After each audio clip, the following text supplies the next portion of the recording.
यहां एक भक्त हुए, उनका नाम था श्री रघुनाथ दास जी। क्या नाम था?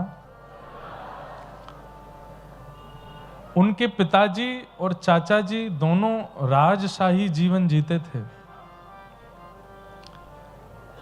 वही राग रहने तो राजकुल में जन्म हुआ। सावधानी से सुनो। बहुत मुश्किल से हमारे ऐसे भाव बन पाते हैं कि हम कोई प्रेम प्रसंग कहें ठाकुर जी के प्रेमी भक्तों के। सुन लीजिए। तो श्री रघुनाथ दास गोस्वामी जी पिताजी इतने संपन्न कि आज से कितने वर्ष पूर्व चैतन्य महाप्रभु हुए पृथ्वी पर, धराधाम पर। कितने वर्ष हो गए महाप्रभु जी को? 500 से अधिक हो गए। और उस समय पर रघुनाथ दास गोस्वामी जी के पिताजी की सालाना जो आय थी वो थी 20 लाख रुपए उस समय पर। हमारा जब जन्म हुआ था उस समय पर भी 1,10,00,000 की बहुत वैल्यू थी। 500 वर्ष पहले 20 लाख की कमाई बंगाल के रघुनाथ दास गोस्वामी जी के पिताजी की। और 2 भाई थे इनके पिताजी। चाचा और पिताजी के बीच में अकेले पुत्र थे श्री रघुनाथ दास जी।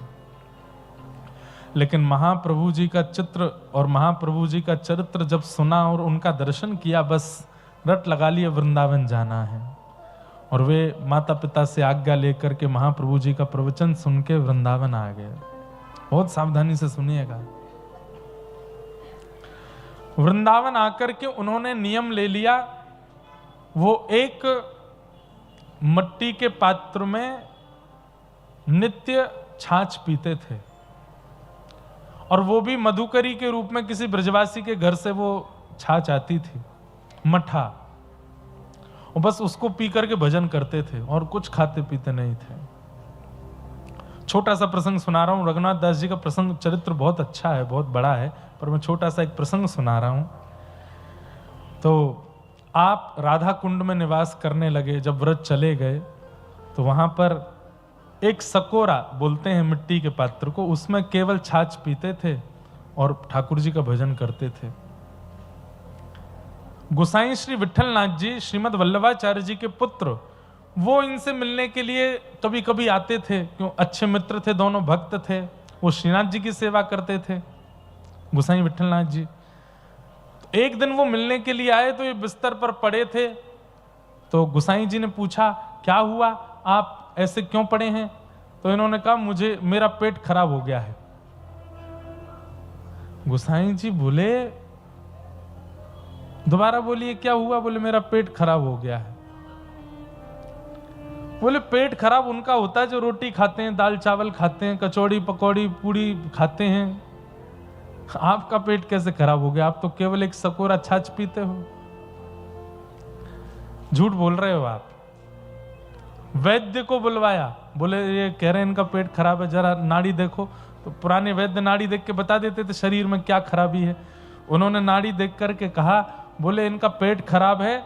और उस समय की भाषा में बोल दिया, बोले कि इनको अपच हो गई है। तो गोसाई जी ने वैद्य जी को तो भेजा, कमरा बंद करके बोले, हे रघुनाथ दास, पूरी दुनिया को दिखाते हो कि तुम केवल छाछ पीते हो और ये अपच हो रही है, पेट खराब हो रहा है, इसका मतलब खूब मालपुआ उड़ा रहे हो अंदर ही अंदर। खूब कचौड़ी पकौड़ी माल जलेबी सब छन रहा है तुम्हारे, और बाहर जाके बोलते हो छाछ पीता हूं।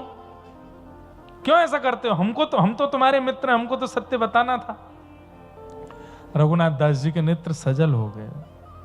बोले, गोसाई जी, मैं सच में छाछ ही पीता हूं, फिर पेट खराब कैसे हुआ?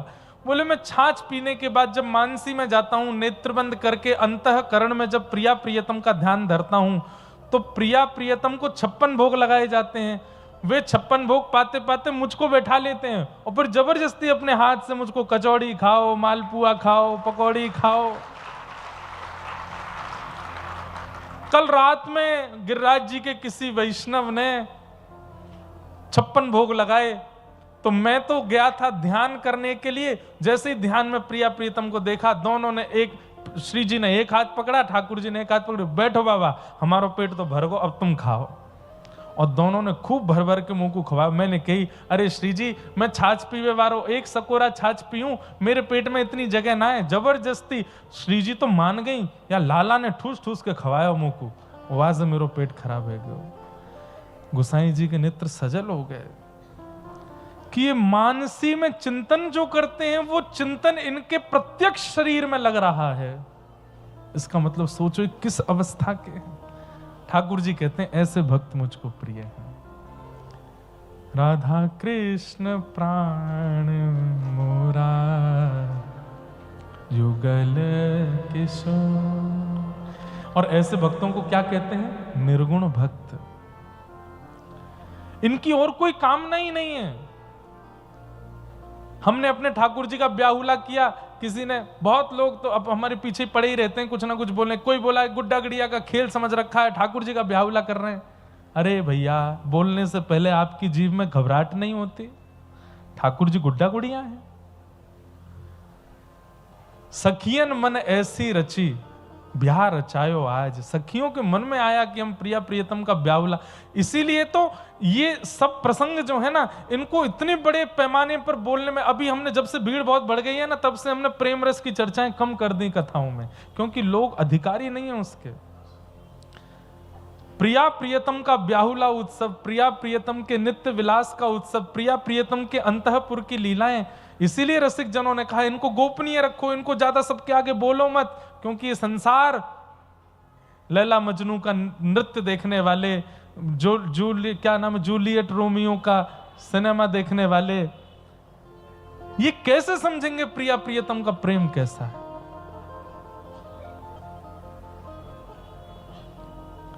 इसलिए ये सारे प्रसंग बड़े गोपनीय रखने के हैं। पर आ जाता है मन में कभी कभी, क्योंकि इतनी संख्या में लोग बैठे हैं, उनमें से वो भी तो हैं जिनका सर्वधन ही ऐसी चर्चाएं हैं, जो ऐसी चर्चाओं के लिए ही जी रहे हैं। हम सत्य बता रहे हैं, हमने अब बहुत कंट्रोल कर लिया है अपनी वाणी पर। हम सारे प्रसंग नहीं बोलते, और विशेष रूप से ऐसी चर्चाएं जो प्रिया प्रियतम के नित्य विलास की हों, क्योंकि अब लोग उसके अधिकारी बचे नहीं।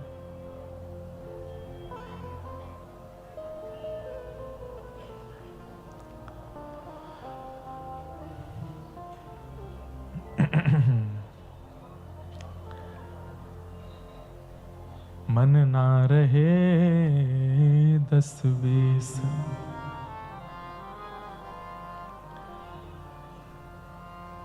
एक हाथों सो गयो श्याम संग, को आराधे। उद्धव, कोई 10-15 मन है क्या हमारे पास? हमारे पास तो हैं, हम लोगों के पास हैं।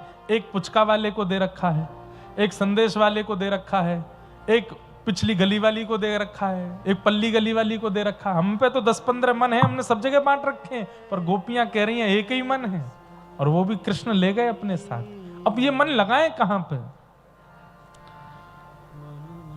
शिथिल भई सब ही माधव बिन शिथिल